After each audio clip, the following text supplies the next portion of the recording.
हक लेके जाऊंगा। अश्के आज़ाए के सितारे समेट कर, अश्के आज़ाए के सितारे समेट कर, ज़ेरे ज़मीन एक फलक लेके जाऊंगा। दर्दाशना हूँ दिल में कसक लेके जाऊंगा। सलावत।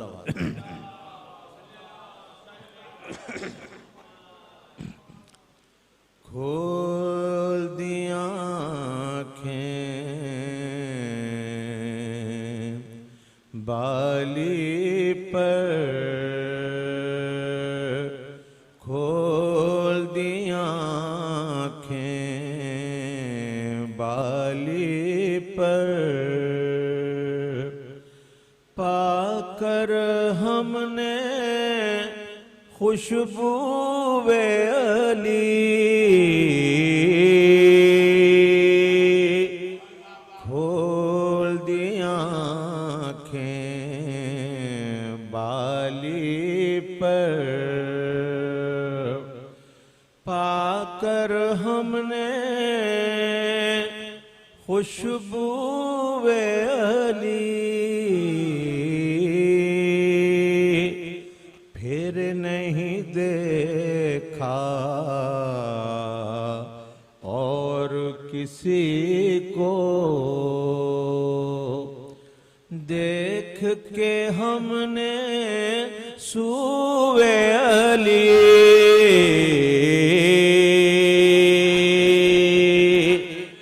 फिर नहीं देखा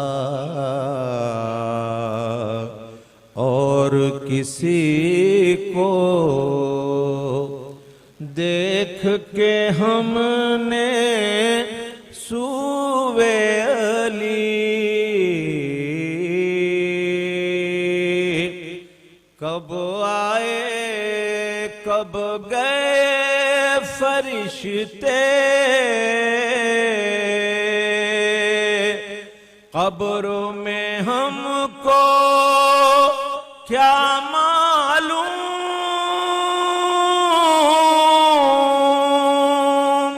हम तो थे मसरूफ़ इबादत, देख रहे थे रूए अली,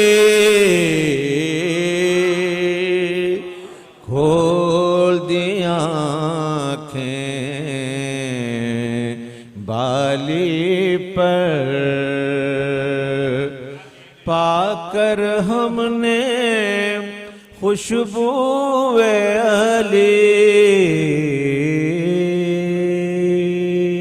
सलावत।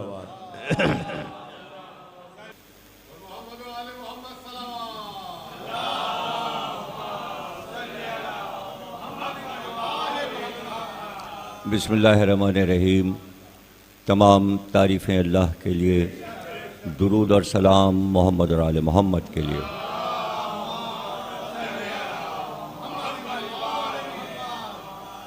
चौदह 1441 हिजरी के अशर मुहर्रम की आज तीसरी तारीख़ है और मेट्रो वन टीवी की जानिब से ये अशरा सालाना मुनक़िद है। हम इसमें गुफ्तगू करते हैं इस तरह के मुहर्रम में जो याद ताज़ा की जा रही है वाक़े करबला की, उसका पस मंज़र सिर्फ हमको 61 हिजरी से नहीं लेना। इसलिए हमने हमेशा अपनी गुफ्तगू बेसत यानी ऐलान नबूवत से लेकर 61 हिजरी तक की है। जो वाक़यात 61 हिजरी के पूरे साल में रूनुमा हुए, हम उनकी भी गुफ्तगू करते हैं। और हम बेसत से पहले कि उन अंबिया के हालात कि इस्लाम किस सिलसिले से बनी हाशिम में आखिरी नबूवत तक पहुंचा। देखिए, हम अपनी यादगारों को, अपने दीन को, अपने मज़हब को, इस्लाम को आम तौर से हज़रत इब्राहीम से याद करना शुरू करते हैं। और हज़रत इब्राहीम की वो कुर्बानी जो पेश की उन्होंने जनाब इस्माइल की बहुक्म इलाही, वही के ज़रिए। तो अब जो वक्फ़ा इब्राहीम के बाद आता है और उसमें जो अंबिया आते हैं सिलसिले में, हज़रत इब्राहीम के ख़ानदान में अल्लाह ने आपको 2 बेटे अता किए। जनाब इसहाक़ की औलाद में नबूवत चली और हज़रत इस्माइल के ख़ानदान में सब अरब में आबाद हुए।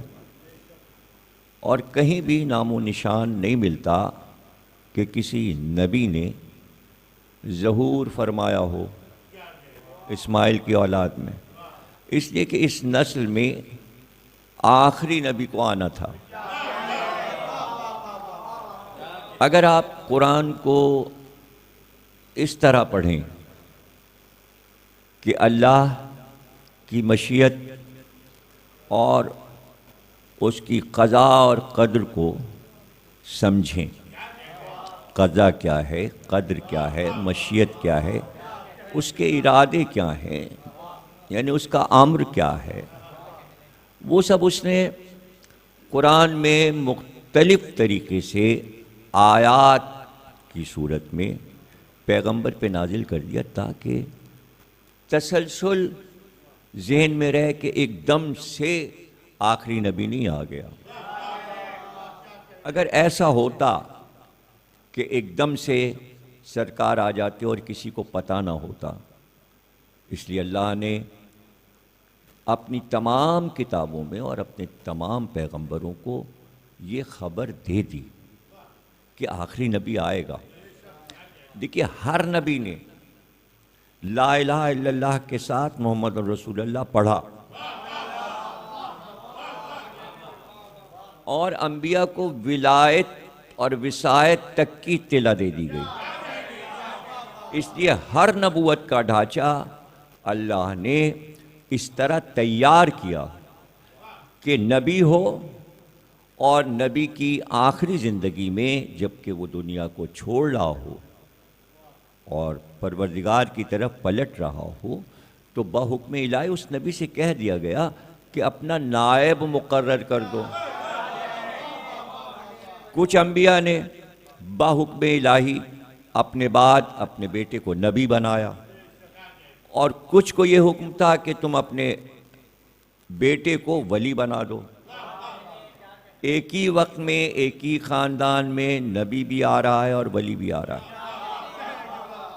देखिए, जब हम हज़रत मूसा का किस्सा पढ़ते हैं तो हमको मुकम्मल पढ़ना पड़ेगा कि हज़रत मूसा ने अपना नायब किसको बनाया, और ये सब कुछ कुरान बता रहा है। ऐसे आप इंजील पढ़िए, तौरेत पढ़िए, ज़बूर पढ़िए।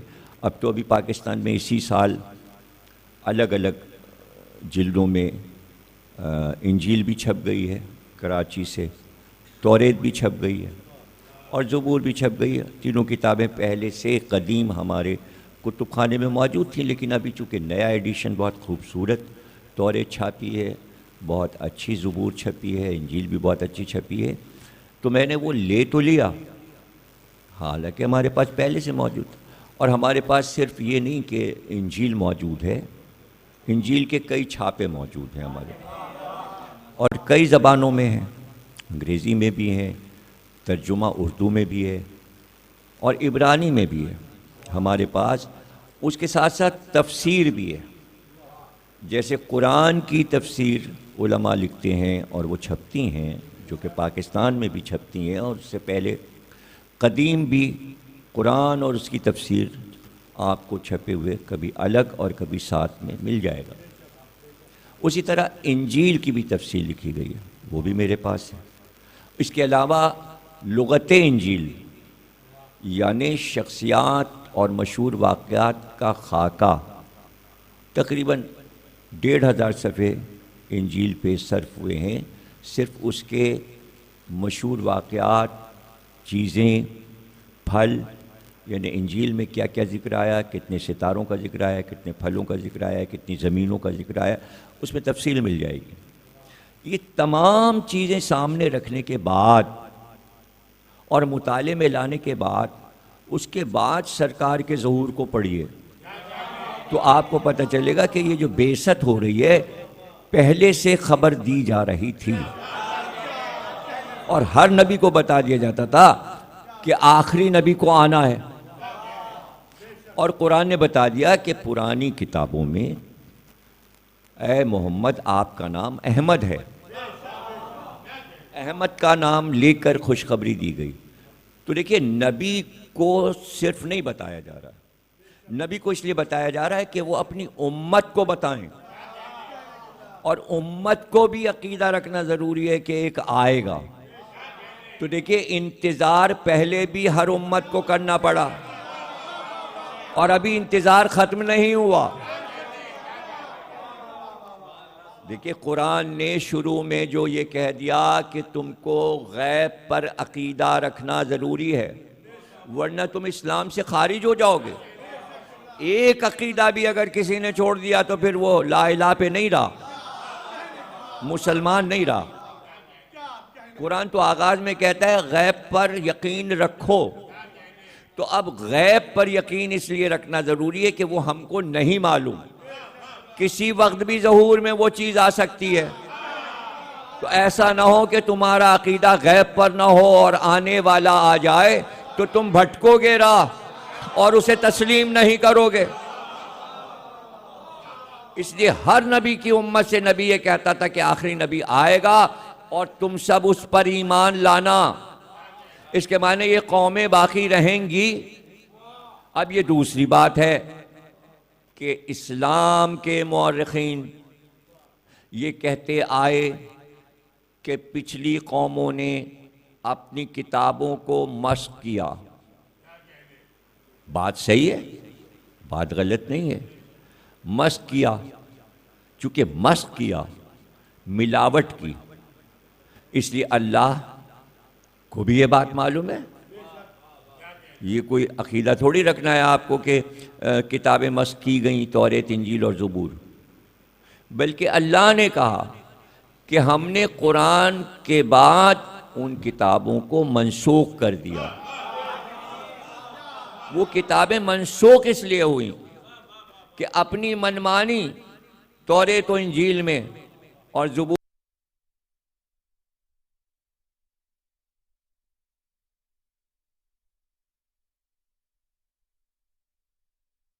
ज़बूर में उम्मत के जो उलमा थे, जो तौरेत के उलमा थे, जो इंजील के उलमा थे, जो ज़बूर के उलमा थे, उन्होंने उसमें मिलावट की। मिलावट की बिना पे अल्लाह ने कहा मुसलमानों अब तुम्हें तौरेत, इंजील, ज़बूर पढ़ने की ज़रूरत नहीं है। जो कुछ उन किताबों में हमने अंबिया पे नाजिल किया था वो कुल मिलाकर कुरान में हमने नाजिल कर दिया। तो हर किताब का हवाला कुरान में मौजूद है। जो जो बातें हम पहले अंबिया से कह चुके थे वो सब हमने सूरत वही में अपने आखिरी नबी पे उतार दी। अब अगर आप तौरेत और इंजील की कोई रवायत देखते हैं ज़बूर की, तो आप कुरान से पहले तस्दीक कर लीजिए। अगर कुरान में है तो वो सही है, नहीं है तो गलत है। तो जब आप पढ़ेंगे गौर से, जिन्होंने तौरेत और इंजील की तफसीर लिखी है, तो उसमें आपको मिल जाएगा कि आखिरी नबी के 12 जानशीन भी होंगे। ऐसा नहीं है कि अकीदा रिसालत तन्हा है, उसके साथ विलायत और इमामत है। बादे रिसालत आपको विलायत और इमामत पर यकीन रखना ज़रूरी है। उस वक्त ये सब गैब में था, तो उस वक्त भी हर नबी की उम्मत से कहा गया था गैब पर इल्म रखो, इसलिए कि ये ज़हूर में आना है। तो अब हमसे भी कहा गया है कि जो कुछ तुमने देख लिया, पढ़ लिया, सुन लिया, गैब पर ईमान रखो, इसलिए कि अभी आना है किसी को, इसलिए गैब का अकीदा ज़रूरी है। और इतना अहम है ये इल्म गैब का जिस पे हमें अकीदा रखना है, कुरान के हुक्म के मुताबिक इतना अहम है कि कुरान शुरू करते ही ये बता दिया गया गैब से नहीं हटना, गैब पर ईमान लाओ। अगर हम गैब पर ईमान नहीं लाएंगे तो क्या हमने जन्नत को देखा? नहीं देखा। खुशखबरियां तो दे दी जाती हैं, देखा किसने? जहन्नुम में लोगों को भेज दिया जाता है ज़बानी, देखा किसने? फिरिश्तों की बातें होती हैं कि फिरिश्ते जो हैं वो बदी भी लिखते हैं और नेकी भी लिखते हैं। कब्र में भी फिरिश्ते आएंगे, लेकिन कब्र वाला कभी आके बता गया कि हमारी कब्र में फिरिश्ते आए? सब तो गैब में है। हद ये है कि जो दो साथ चल रहे हैं ये भी गैब में है, मगर यकीन रखो कि दो हैं।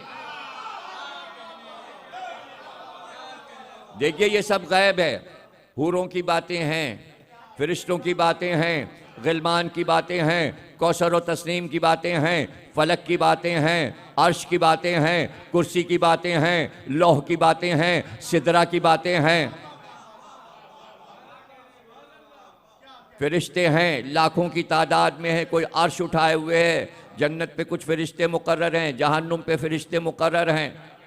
तमाम काम फिरिश्ते बजा ला रहे हैं, इबादतें भी कर रहे हैं, रुकू और सुजूद भी फिरिश्ते कर रहे हैं। ये सब यकीन रखो तुमने नहीं देखा, लेकिन यकीन रखना है ना देखने पर। ये सब इसलिए रखवाया गया ताकि इतनी चीज़ों को गैब में जहन में रखो कि ये सब गैब में, ताकि तुम्हें यकीन आ जाए कि अल्लाह है।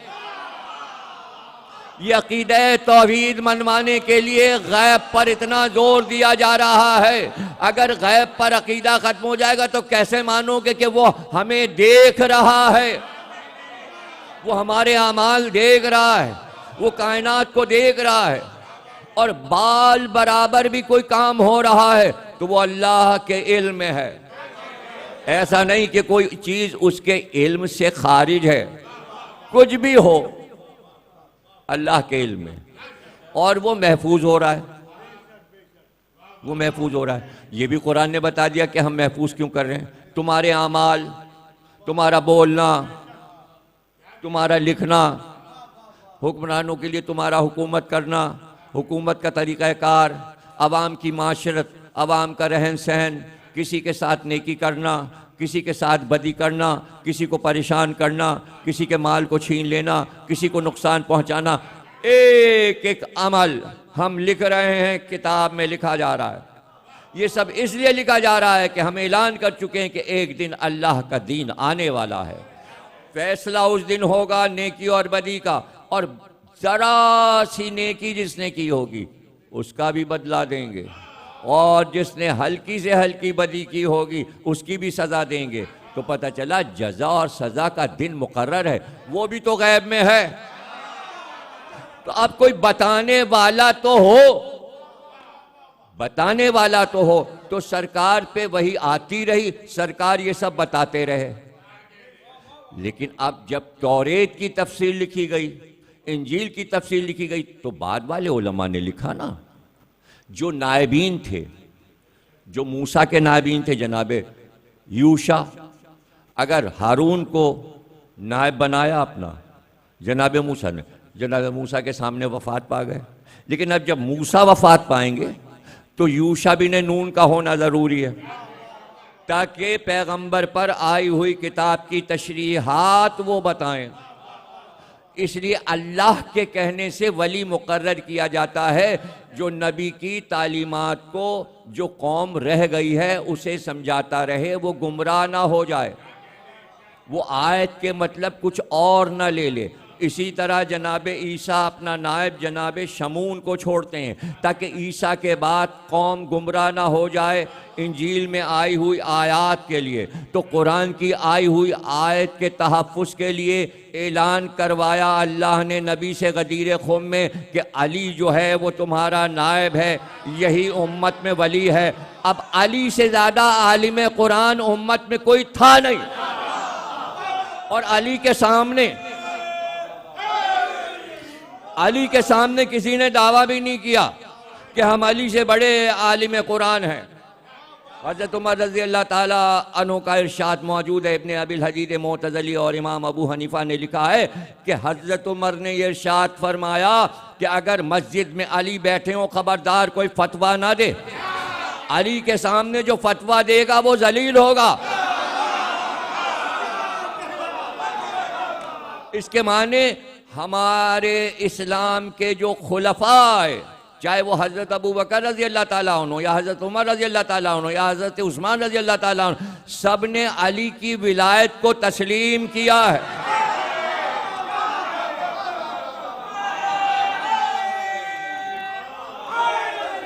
रूहानी दुनिया हावी है। हुसैन रूहानियत के दावेदार थे। हुसैन इसलिए दावेदार थे कि हुसैन के घर में वही आई है, हुसैन नबी की गोद में है और कुरान आ रहा है और जिब्रील मोहम्मद को कुरान सुना रहे हैं। जिस गोद में इस्लाम पला उसी गोद में हुसैन पले, ये दावा दुनिया में कोई 61 में कर सकता था? तो ये तो सोचना पड़ेगा कि हुसैन से ज्यादा इस्लाम का मिजाजदां कौन था? क्या नबी की तमाम हदीसें हुसैन के सामने नहीं थी? आयात कुरानी हुसैन के सामने थी। वली और इमाम के लिए ये लिखा हुआ है कि वह हाफिज कुरान हो और कुरान की एक एक आयत के रूहानी माने भी जानता हो, उसको पता हो इस कुरान की आयत की रूह क्या है। तो क्या हुसैन जो फैसला कर रहे हैं करबला जाने का अपने बच्चों और औरतों को लेकर, ये बगैर कुरान और बगैर हदीस के अपनी मर्जी से जा रहे हैं? नहीं, कुरान और हदीस, पैगंबर की हदीसें और कुरान की आयत की रोशनी में जा रहे हैं। हिजरत की तमाम आयतें पढ़ लीजिए, उनको निकाला गया।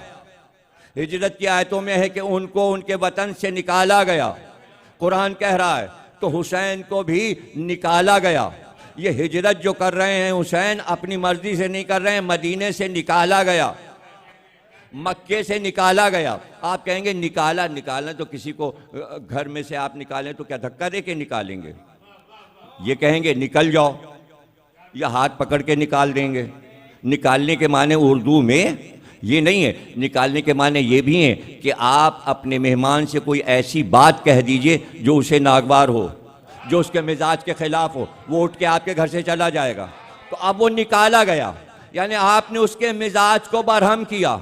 हुसैन से बैत का सवाल हाकिम मदीना कर रहा है, गोया हुसैन को निकाला जा रहा है। यानी हुकूमत रवादार नहीं है कि हुसैन को मदीने में रहने दे, या तो बैत करो या सर उतार लेंगे।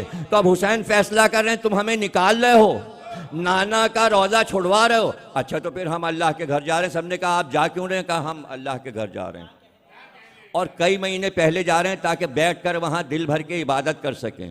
इसलिए वाक़ई करबला से 6 महीने पहले घर से निकले और सारा क़याम मक्के में रहा। यानी ज़िलहज की 8 तारीख तक हुसैन मक्के में मौजूद हैं और इबादत में मसरूफ़ हैं। उनके नाना का शहर है, इसमें किसी को क्या इख्तिलाफ हो सकता है? उनके नाना का वतन है। और अगर आप आज ये तस्लीम करते हैं कि जो जहाँ पैदा हुआ है वो उसका वतन होता है, तो याद रखिए हुसैन की माँ जनाब फातिमा और हुसैन के बाप अली दोनों मक्के में, आमद दोनों की मक्के में है। आलमे नूरानियत से आलमे मादियत में अली तशरीफ ला रहे हैं मक्के में, फातिमा भी तशरीफ ला रही मक्के में। तो ये शहर रसूल का भी है, अली का भी है, और हुसैन की माँ फातिमा का भी है। और सबसे बढ़ के यहाँ हुसैन की नानी खदीजा हैं, और उससे बढ़कर हुसैन के सारे अजदाद मक्के में दफन हैं। अगर हुसैन हजून के कब्रिस्तान जा रहे हैं तो अपने अजदाद की कब्रों की ज़ियारत के लिए जा रहे हैं। ज़ियारत के लिए रसूल अल्लाह ने मना नहीं किया। देखिए, मना नहीं किया। फतेह मक्का में यहाँ आज मस्जिद जिन बनी हुई है, उस जगह पर फतेह मक्का में रसूल अल्लाह का खैमा लगा था।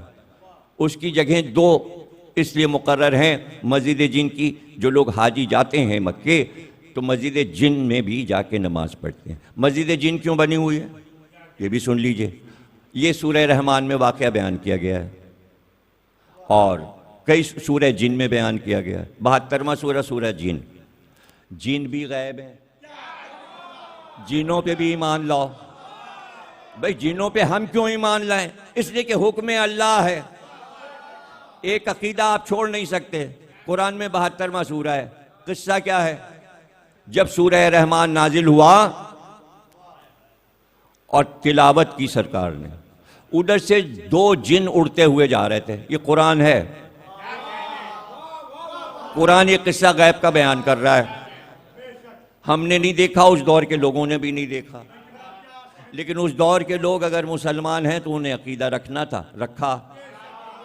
हम अगर अकीदा रखते हैं तो हम सूरह जिन 72वां सूरा कुरान से निकाल नहीं सकते। और सूरह रहमान में भी जिन का जिक्र है। इंसान के साथ जिन्नो इंस, हमने आपको नबी बनाया है जिन्नो इंस पर। और आयत यहाँ पे ख़त्म हो जाती है कि तूने इन बंदों को क्यों पैदा किया। उसने कहा सिवाय इसके कुछ नहीं है कि जिन्नो इंस हमारी इबादत करें। हमने इन दोनों कौमों को, जिनको और इंसानों को, इसलिए पैदा किया हमारी इबादत करें। अब आप भी इबादत कर रहे हैं और जिन भी इबादत करें। जिनों की इबादत आपको नज़र नहीं आ रही है, लेकिन अल्लाह आपको बता रहा है कि जिन भी इबादत गुजार हैं वो हमारी इबादत कर रहे हैं और हमने इसीलिए पैदा किया है। अब उसमें से दो जिन जा रहे थे, उन्होंने सूरह रहमान सुने और जाके अपने कौम को, जिनों को बताया ऐसा कलाम सुना है कि हमने कभी ऐसा कलाम नहीं सुना, और तुम सब चलो और चल के आखिरी नबी पे ईमान लाओ। ये किस्सा कुरान में लिखा है। अरे जब जिनों पर आपको यकीन है तो जिनों इंस हैं, अगर जिन्नात बाकी हैं तो इंसानों में भी कोई नुमाइंदा होना चाहिए जिस पर आपका यकीन होना चाहिए। कुरान पढ़ने वालों को क्या परेशानी होती है भाई? उनके तो ईमान और ज़्यादा मजबूत हो जाने चाहिए। ये सब कुछ पढ़कर और अकीदा मजबूत हो जाए, इसलिए कि वो नबी हैं जिन और इंस पर। और फिर जिन्नात आए और सरकार पे ईमान लाए। चूंकि वहां पर आए थे इसलिए वहां मस्जिद जिन बन गई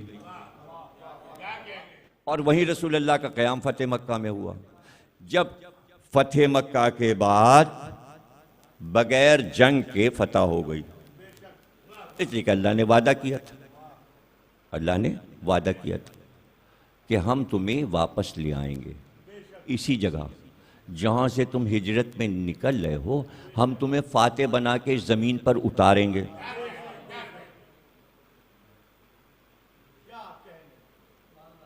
ला उक़्सिमु बिहाज़िल बलद अंता हिल्लुम बिहाज़िल बलद, इसी ज़मीन पर तुम हो, मक्के की ज़मीन पर। लेके आया अल्लाह नबी को। अब वो गैब था ना, जब अल्लाह ने कहा था हम इस ज़मीन पे वापस लाएंगे तो उस वक्त गैब था ना। तो लोगों को यकीन था सरकार के ऊपर जो ये आयत आई है इस पे ईमान रखना ज़रूरी है, अल्लाह फातेह बना के मक्के में ले जाएगा। जब अपने आँखों से मुसलमान देखते थे कि जो बात नबी से कही जाती थी गैब की वो पूरी हो जाती थी। जब पूरी हो जाती थी तो ये मुसलमानों को यकीन दिलाया जा रहा ना।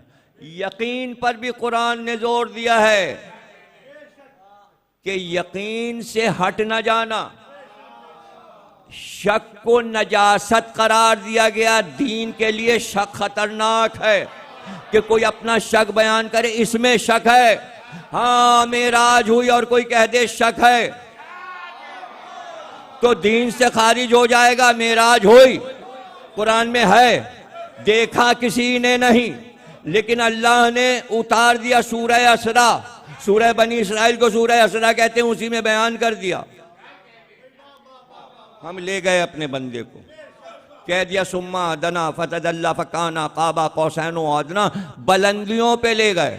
अब कुरान कह रहा है यकीन रखना जरूरी है, देखा नहीं किसी ने कि कोई रावी कहे हमको पता है कि कब मेराज पे गए थे। हाँ अगर तस्दीक करवाई तो अली को बुला के तमाम मुसलमानों के सामने, हाँ अली मेराज में क्या हुआ, तो एक गवाह है, एक अल्लाह गवाह है और एक वली गवाह है। इस बात को सूरह राद में बयान कर दिया। कुल कफ़ा बिल्लाहि शहीदम बैनी व बैनकुम व मन इंदहु इल्मुल किताब। ऐ रसूल, ये सारे काफिर ये कह रहे हैं, अल्लज़ीना कफरू, ये काफिर ये कह रहे हैं कि तू मुरसल नहीं है। कहने दो इनको, इन्हें कहने दो। दो गवाह तुम्हारी रिसालत पे काफी हैं, एक मैं खुद हूं और एक वो है जो पूरी किताब का इल्म रखता है। कौन इस्लाम में दावा कर सकता है कि पूरी किताब का इल्म रखता है? वो किताब लौह वाली जो सीने मोहम्मद पे उतर रही है, उसका इल्म अली के पास भी है, सरकार के पास भी है।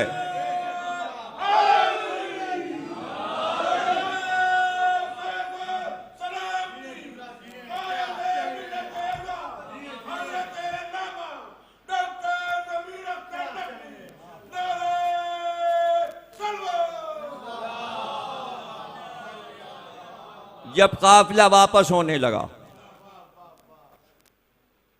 तो हजरत फातिमा ज़हरा सल्लल्लाहु सलामु अलैहा ने फतेह मक्का में हसन और हुसैन भी साथ हैं, बच्चे भी साथ, बीबी भी साथ, और भी ख्वातीन आई थी। कहने लगी बाबा पता नहीं हम कभी मक्के दोबारा आए तो क्या ऐसा हो सकता है कि मैं अपने माँ जनाब खदीजा के कब्र की ज़ियारत करूं? रसूलुल्लाह ने फरमाया क्यों नहीं। बात यहाँ से शुरू की थी मैंने कि कब्र की ज़ियारत को नबी ने मना नहीं किया, और गुफ्तगू क्या थी कि हुसैन अपने अजदाद की कब्रों पर गए हैं 61 हिजरी में, याद है ना, तसलसल याद है। अब रसूलुल्लाह खुद हजून में जनाब खदीजा की कब्र पर बेटी को लेके जा रहे हैं। जनाब चिश्ती साहब फैसलाबाद के, उनकी किताब उर्दू का हवाला दे रहा हूँ, अल बतूल पढ़ लीजिए, अहले सुन्नत के आलिम है, बेहतरीन किताब जनाब सैयदा की सवानियात अल बतूल लिखी है, आराम से आपको बाज़ार में मिल जाएगी। ये मंज़र उन्होंने खींचा है कि 14,000 का लश्कर मुसलमानों का नबी के साथ फतेह मक्का में था। जैसे ही ये हुक्म मिला कि बेटी माँ की कब्र पे जा रही है, तो हजून के कब्रिस्तान को चारों तरफ से 14,000 के लश्कर ने तलवारें अलम करके घेर लिया कि बादशाह दीनो दुनिया की बेटी उतर रही है कब्रिस्तान में। नाका दरवाजे पर आया, नाका बिठाया गया, जनाब सैयदा हमारी से उतरी, उतर कर कब्र जनाब खदीजा पे गईं, बहुत रोईं। 7 बरस की थी जब माँ बिछड़ी थी, बहुत याद आई जनाब खदीजा को, माँ का दौर याद आया। खदीजा की कब्र पर ज़हरा रो रही थी, हसन और हुसैन भी साथ रो रहे थे। रसूलुल्लाह आगे बढ़े, शाने पे हाथ रखा और कहा सैयदा अगर तुम इस तरह बिलक कर रोगी अपनी माँ को याद करके, देखो बच्चों का क्या आलम है, वो भी तो रो रहे हैं। तो कहते हैं बाजू पकड़ के सैयदा को कब्र से उठाया, माँ की कब्र से रुखसत हुई और अमारी में वापस आई। सवारी की क्या शान थी, सवारी की क्या शान थी।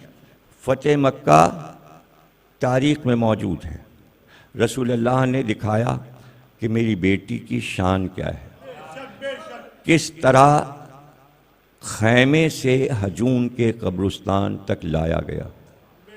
एक विकार। तो बनी हाशिम के घर में सवारियों की शान थी, ये सैयदा की सवारी की शान है। और अब हुसैन मदीने से निकल रहे तो ज़माने को दिखाया कि मेरी बहनों, मेरी अज़वाज, मेरी बेटियों की सवारी की शान क्या है।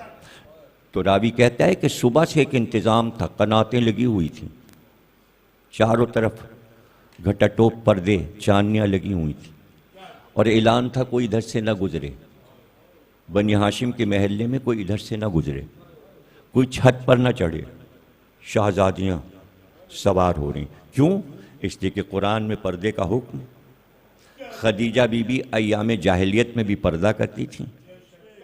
मक्के की औरतों में खदीजा वाहिद का जिक्र मिलता है कि जो इस्लाम आने से पहले भी पर्दे में रहती थीं। तो अब बताइए कि ज़हरा का पर्दा क्या होगा। जब ज़हरा का पर्दा ऐसा था तो फिर नबी की नवासियों का, इस घर की बेटियों, पोतियों और बहुओं का पर्दा कैसा होगा। वो पर्दा दिखाया गया। अमारियाँ, अमारियों पे पर्दे, यानी ऊंट पर खाली कजावे नहीं रखे थे। वो मर्द बैठते हैं कजावों पर, लेकिन औरतों के लिए पर्दे लगते थे और उस पर अमारियाँ होती थी। एक एक अमारी बिठाई गई। अब्बासो, अली अकबर, कासिम और मोहम्मद ने बीबियों को सवार किया। और सबसे आखिर में देखा गया कि हुसैन ब नफ्स नफीस कुर्सी से खड़े हो गए। लोगों ने कहा कि सवारी करीब है, घर के दरवाजे से बीबी बरामद होंगी। कौन है ये? बताया गया सानी ज़हरा, हज़रत ज़ैनब सवार हो रही है। अब आप सैयदा का पर्दा देखिए, उससे पहले जनाब खदीजा का पर्दा देखिए, फिर जनाब ज़ैनब का पर्दा देखिए, और फिर उसके बाद 61 हिजरी में वाक़े करबला के शाम गरीबा देखिए, खैमों का जलना देखिए और चादरों का छिनना देखिए। तो यही तो याद दिलाया जा रहा है कि कोई ऐसा वाक़या ना हो कि इस्लाम में औरत की तौहीन की जाए। इसलिए ये वाक़े बयान किए जाते हैं कि सिनफ़े निस्वा का एहतराम रखा जाए। अब 2 मुहर्रम को किस शान से करबला में सवारियां उतर रही हैं। ये ज़रूर है कि फुरात के किनारे हुसैन खैमे लगाना चाहते हैं, लेकिन हाकिम, कूफे का हाकिम लश्कर भेज चुका है और लश्कर आ गया है। उसने कहा यहाँ हम ठहरेंगे फुरात के किनारे, आप कहीं और खैमे लगाइए। आज जब आप करबला ज़ियारत करने जाते हैं, अब तो ज़ियारत बहुत आसान हो गई, तो इमाम हुसैन के रोज़े से निकलकर आप खैमेगाह की तरफ जाते हैं और आप फुरात पर भी जाते हैं। वहीं खड़े होकर हिसाब लगाइए कि फुरात कितनी दूर है और जहाँ खैमे लगे थे वो जगह कितनी दूर है। यानी इतनी दूर ठहराया गया हुसैन को कि वहाँ जाके अपने खैमे लगाइए कि फुरात से पानी ना ले सकें।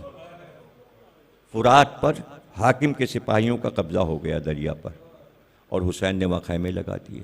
अमारी से हज़रत ज़ैनब उतरी और अंदर आई।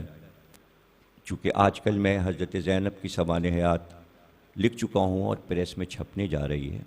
ये तीसरी किताब है मेरी जो हज़रत ज़ैनब पर आ रही है। ये ज़ख़ीम है, तफसीली है। इससे पहले 2 किताबें हज़रत ज़ैनब कुबरा और तारीख़ मुल्क शाम और अज़मत ज़ैनब, ये 2 किताबें कई बरस पहले छप चुकी हैं। अब ये तीसरी किताब आ रही है जो 8 मुहर्रम को चारदा मासूमीन के अशरे में ताबूत हज़रत अब्बास पे नज़र की जाएगी।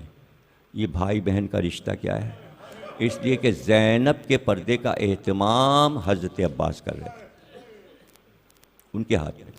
जिस वक्त आप दूसरी मुहर्रम को उतरी अपनी खैमे में, खैमेगाह में तशरीफ़ लाईं, तो रवायतों में यह है कि एक सर्द गुबार सा उठा और उठकर जनाब ज़ैनब के सर पर आ गया। तो आपने कहा भैया ये कैसी सरज़मीन है, ये कैसा गुबार उठा है जो मेरे सर पर आकर खाक गिरी है। तो बेख्तियार इमाम हुसैन ने कहा ज़ैनब ये खाके करबला ने तुम्हारा पर्दा किया है, खाके करबला ने तुम्हारा पर्दा किया। लश्कर पे लश्कर आने लगे। बहन को तशवीश है, हज़रत ज़ैनब को तशवीश है। इमाम हुसैन से फरमाती हैं भैया ये लश्कर पे लश्कर आ रहे हैं, हाकिम के मददगार आ रहे हैं, कोई तुम्हारा भी दोस्तदार है? तो इतने बड़े अरब, इराक़, इतने बड़े मुसलमानों की हुकूमत में हुसैन को बताना था कि कुछ हमारे भी दोस्त हैं, कुछ हमारे भी दोस्त। हबीब इब्न मज़ाहिर को ख़त लिखा, बचपन के दोस्त, हम नरग़े आदा में घिरे हुए सरज़मीन नैनवा पर हैं, क्या तुम कूफे से आ सकते हो?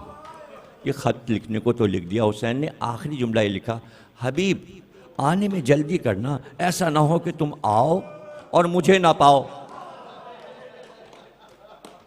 देखिए गैब का इल्म हुसैन कितना यकीन रखते हैं कि इस सरजमीन पर आने के बाद अब हम जिंदा नहीं रहेंगे। यानी हुसैन को अपनी शहादत की खबर है, इसीलिए कुरान ने कहा गैब पर इल्म रखो। इसीलिए कुरान ने कहा जो राह खुदा में मर जाए उसको मुर्दा न समझो। ये भी गैब है, ये गैब है कि हमको ये यकीन रखना है कि शहीद जो अल्लाह की राह में मरता है वो जिंदा होता है, और जिंदा की दलील कुरान ने ही दी है। हमारी नज़र में वो निगाहों से पोशीदा है, हमने उसे कब्र में दफन किया है, लेकिन अल्लाह कह रहा है तुमने दफन किया है, हमने दफन नहीं किया। ये साहिब कब्र जिंदा है। आयत है कुरान में, एक जगह नहीं, कई जगह अल्लाह ने कहा जो हमारी राह में मरे। अल्लाह की राह को समझना जरूरी है, वरना समझ में नहीं आएगा राह खुदा में कौन मरता है। अपनी जात के लिए कोई मर जाए, अपने मकान अपनी जमीन के लिए मर जाए, उसे शहीद नहीं कहते, वो शहीद नहीं है। उसको मरने से पहले ऐलान करना है ला इलाहा इल्लल्लाह मोहम्मद रसूलुल्लाह, मैं अल्लाह की शान में मर रहा हूँ। हमें ऐसा शहीद तो दिखा दो इस दौर में जो मरने से पहले ऐलान कर रहा हो कि सर तस्लीम खमे मैं सजदा करके मर रहा हूँ। अरे मारने वाला उसे मोहलत कहाँ देता है, धोखे से तो मारता है, तो उसे सजदे का मौका कहाँ है? कोई पूरी दुनिया में ढूंढो कोई मुसलमान ऐसा है जो अल्लाह की राह में मर गया हो सजदा करके। हाँ, ये कह सकते हैं आप कि वो शुहदा जो हैं अगर उन पर यकीन है शहीद को, और हमारे मुल्क की फ़ौज का कोई आदमी काफिर के हाथ से मारा जाए तो अपने मुल्क और दीन की हिफाजत में फ़ौजी मारा गया, उसे हम शहीद कहेंगे, उनकी शहादत की तासी में कहेंगे। जैसे आजकल हमारे फ़ौजी शहीद हो रहे हैं, अल्लाह उन्हें सलामत रखे और वो मुल्क की हिफाजत करते रहें, लेकिन उनका जनाजा एक शहीद की तरह उठता है, उनकी शान शहादत की है, वो अल्लाह की राह में जान दे रहे हैं, यानी इस्लाम की हिफाजत में, अल्लाह की दीन की हिफाजत में। तो ये क़ीदा भी रखना है। लेकिन वो शुहदा जिनका जिक्र कुरान में है, समझिए आप, जिनका जिक्र कुरान में है, जिनके औसाफ अल्लाह ने बयान कर दिए, वो सारे औसाफ उनके हैं जो शुहदाए रसूल खुदा हैं, शुहदाए जनाब फातिमा हैं, शुहदाए अली हैं, शुहदाए हसन हैं, शुहदाए हुसैन हैं। यानी कोई एक मासूम उनकी पुश्त पर है, वो गवाही दे रहा है ये शहीद हैं, ये शहीद हैं, तो वो जिंदा हैं। जिंदा की सबसे बड़ी दलील ये है कि वो जिस्मो जिस्मानियत में जब चाहें आ जाएं। आपके यहाँ भी 65 की लड़ाई में लिखा, तमाम अखबारों ने लिखा कि एक हस्ती आ गए थे जो पाकिस्तानी फौजियों की मदद कर रहे थे, और ख़ुद लिखा अखबारात ने, किताबों में भी लिखा गया कि वो हज़रत अली थे। तो अली वो शहीद हैं कि जब चाहें उसी तरह आ सकते हैं जैसे ज़िंदा आता है। तो करबला के तमाम शहीद, उसमें अब्बास भी हैं सबसे बढ़कर, जहाँ चाहें अपने जिस्म में आ सकते हैं। इस अक़ीदे का रखना ज़रूरी है और इससे कोई इनकार नहीं सकता। और कोई अगर दलाइल मुझसे मांगे तो 2000 दलाइल मैं कुरान से दूंगा कि शहीद जिंदा है, आता है, जाता है। लेकिन आगे कह दिया अल्लाह ने, तुम्हें शऊर नहीं, वो आते हैं मदद करते, तुम्हें शऊर नहीं। पहले अपने शऊर को तो बुलंद करो, तब फिर पूछना कि अब्बास मुर्दों को कैसे जिलाते हैं। और ये कमेंट लिखना कि अब्बास अगर मुर्दे जिलाते हैं तो खुद उठकर क्यों ना खड़े हो गए, ये शहादत इलाही पर एतराज है। यानी आयत को नहीं समझे कि तुम्हें शऊर ही नहीं, वो उठे थे, वो उठ सकते हैं, तुमने नहीं देखा उन्हें उठते। शऊर तुम्हारे पास नहीं। पहले शऊर की तारीफ तो कुरान से पूछो। तो करबला को तो समझें आप, इन आयातों को समझें, अपने शऊर और अपने नफ्सों का जायजा लें, आपकी ताकतें अफकार कितनी ऊपर जाती है। तो फिर वाकई करबला समझें।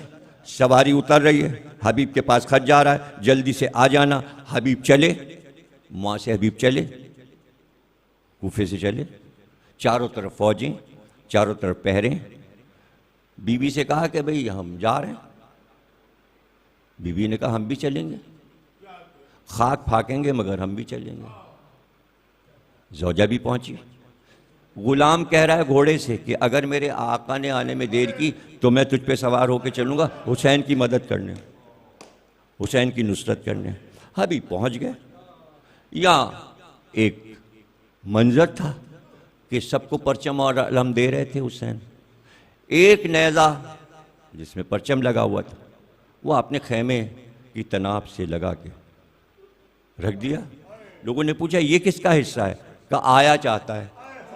इतनी देर में गर्द उठी कूफे की जानिब से रास्ते से, और आपने कहा आ गया, इस नेज़े का अलम का हकदार आ गया।